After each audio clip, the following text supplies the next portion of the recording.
Bonjour et bienvenue sur Automobile Propre pour découvrir le concept U6 Ion, un concept car qui préfigure le prochain U6 qui est en fait un SUV familial au profil coupé. Mais tout d'abord, je vous invite à vous abonner à la chaîne YouTube d'Automobile Propre et de ne pas oublier de cocher les notifications. Comme je l'ai dit en introduction, ce Airways U6 reprend la base du U5, qui est donc un SUV familial assez spacieux que nous avions déjà essayé dans un comparatif avec le Kia Niro. Je vous invite à aller voir la vidéo. Et donc sur cette version U6, eh bien on va avoir un design un peu plus sportif, avec, vous voyez, cette forme en nez de requin, en quelque sorte. C'est un peu plus fin que la version U5, qui est un peu plus cubique.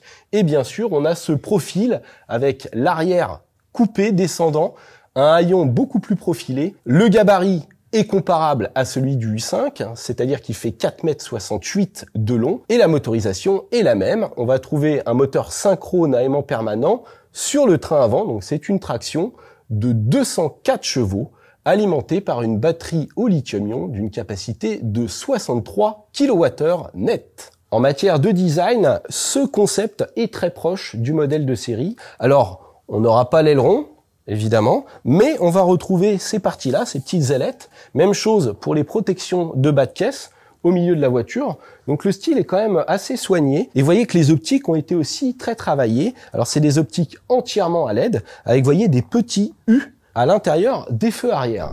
Allez, on s'installe. Alors bien que le toit soit profilé, on s'installe assez facilement. Les portières sont assez larges. Et on profite du grand empattement de cette voiture qui offre énormément d'espace aux jambes. Alors là, encore une fois, on est dans un concept car, donc on est sur une version 4 places, mais sur le modèle définitif, on aura bien 5 places et une banquette rabattable. Là, vous voyez, la garde au toit est quand même un petit peu plus limitée, mais avec mon 1,77 m, ça passe. Vous pouvez voir qu'on a un grand toit vitré panoramique qui offre beaucoup de luminosité à l'habitacle.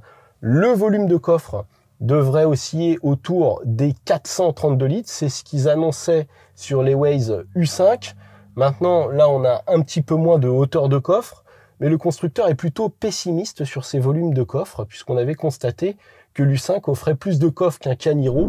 À l'intérieur de ce concept car, évidemment, la finition n'est pas la même que dans la version définitive, qui profitera d'une instrumentation intégrée dans la planche de bord. Alors vous voyez, on a ce grand écran central qui fait penser à celui des Tesla Model 3. Et à la différence des Tesla, eh bien, on a Apple CarPlay et on a même un système de mirror screen qui permet de retrouver exactement les menus de son téléphone Android. Ça, c'est quand même très pratique. Ce qui va rester sur la version de série, c'est ici, vous voyez, ce levier de vitesse, si on veut, qui fonctionne comme une poignée de moto. Donc marche arrière, milieu, plutôt original. Et puis vous voyez qu'on a du rangement au milieu, des prises de partout et un chargeur à induction. En revanche, on n'a toujours pas de boîte à gants. Ça, c'est comme sur l'U5. Côté autonomie, avec 63 kWh de capacité, le constructeur annonce un peu plus de 400 km selon les normes WLTP, tablé plutôt sur 300 km en conditions réelles. Comme cet Airways reprend la base de l'U5, il est lui aussi conçu entièrement en aluminium.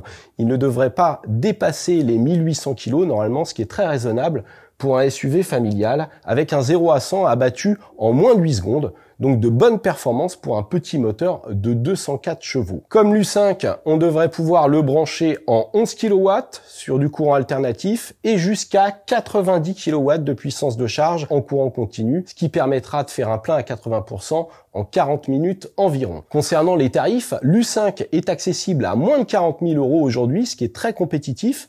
Il bénéficie du bonus écologique maximum, mais cet U6 sera un petit peu plus cher. Il devrait quand même rester sous la barre des 45 000 €, souhaitons-le. J'espère que cette vidéo vous a plu. Je vous invite à vous abonner à la chaîne YouTube d'Automobile Propre et je vous dis à très bientôt. Ciao!